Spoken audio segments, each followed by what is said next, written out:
Hi, and welcome to another equity training module. Today, we'll be discussing diverse family communication, where we will be developing, recognizing, and engaging in school family relationships. Hi, my name is Chris Henderson, and I am currently an educator for the Indianapolis Public Schools in Indianapolis, Indiana.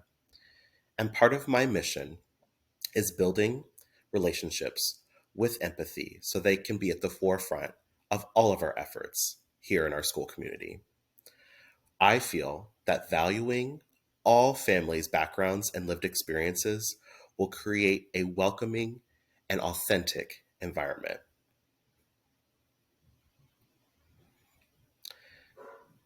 Today, we have three objectives when it comes to diverse family communication. Our first is recognizing and respecting different cultural and linguistic backgrounds.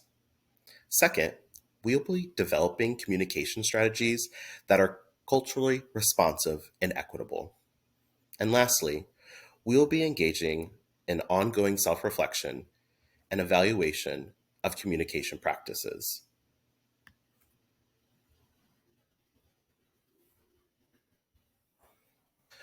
Overall, our goal is to improve teacher and schools leaders' ability to effectively communicate and engage with families from diverse backgrounds in a way that promotes equity and recognizes their unique cultural and linguistic strengths. First, though, we have to recognize. So, when we think about our school as a whole, right, we have to think about, well, who are we serving? As school leaders, we must be informed about the background and culture of our students, not just from our school as a whole, but also from classroom to classroom. Here is how we do that. We must look at the data. It is important to recognize who we are serving and not assume. Data provides the context we need to make informed decisions about how and what we communicate as a school. Here you can see some of our data at our school. You'll notice that we have disaggregated the data to see all of the subgroups at our school.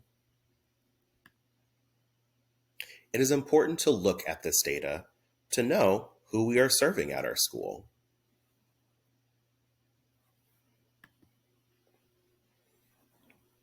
Once again, we need to dive even further as a school and look into some of the languages that our students and families speak.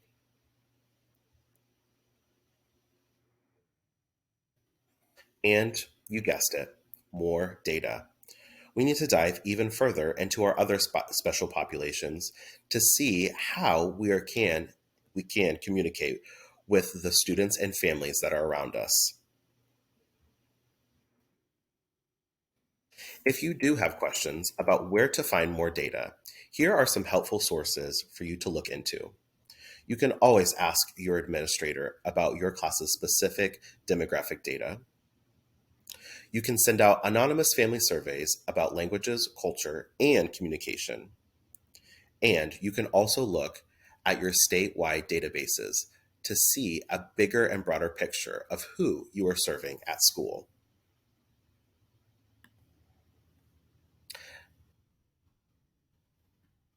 Next up, we must develop.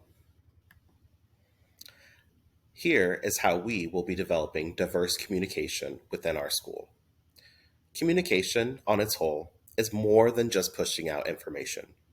Diverse communication is an incorporation of all stakeholders and allowing that space for connection. So, how can we be that way? Well, being more proactive. Educators can be more proactive with diverse family communication by allowing for open communication when it comes to parent teacher meetings. Also, figuring out ways in which families can communicate. Not all families communicate via email. Allowing different applications and different modes of communication is always a best practice.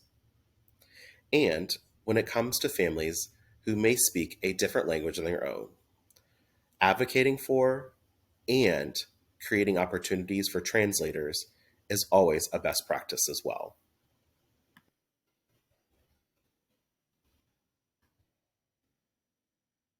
Another way to develop diverse family communication is consistency. What systems do you have in place as an educator for consistent and equitable communication? Are you creating documentation of diverse learners within your classroom? And how often are you sending that out to families? Also, how many opportunities are you creating per month, per semester, per year that are inviting your diverse families into your school to be a part of the practice and education of their children?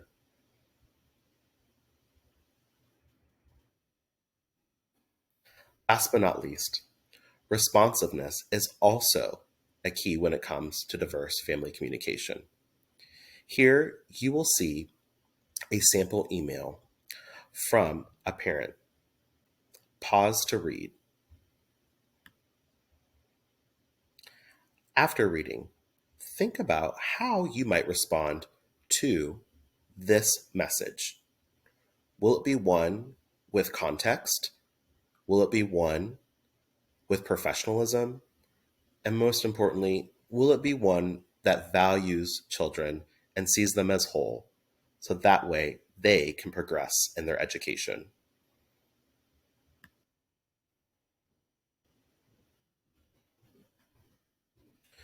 Our last objective when it comes to diverse family communication is engage.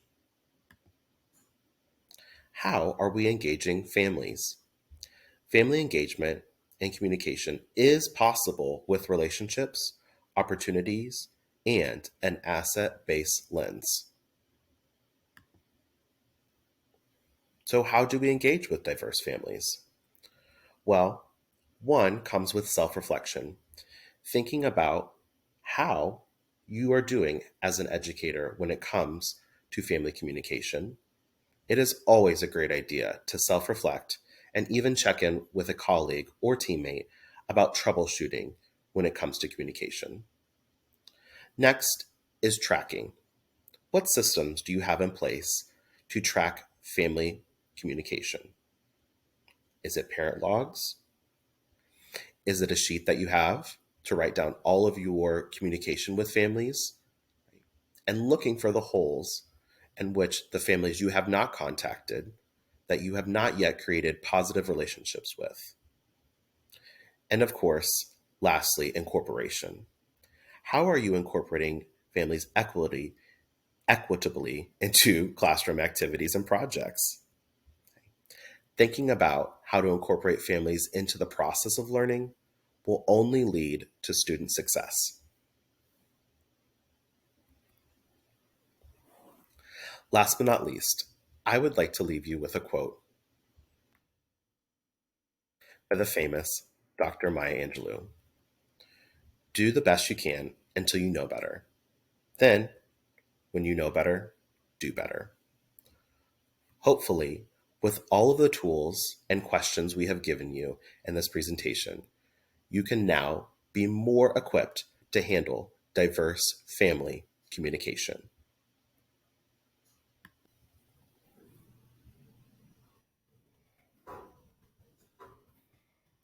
Thank you for coming to my presentation today about diverse family communication. If you do have any more questions or concerns, please and always feel free to reach out. Thank you very much and have a great day.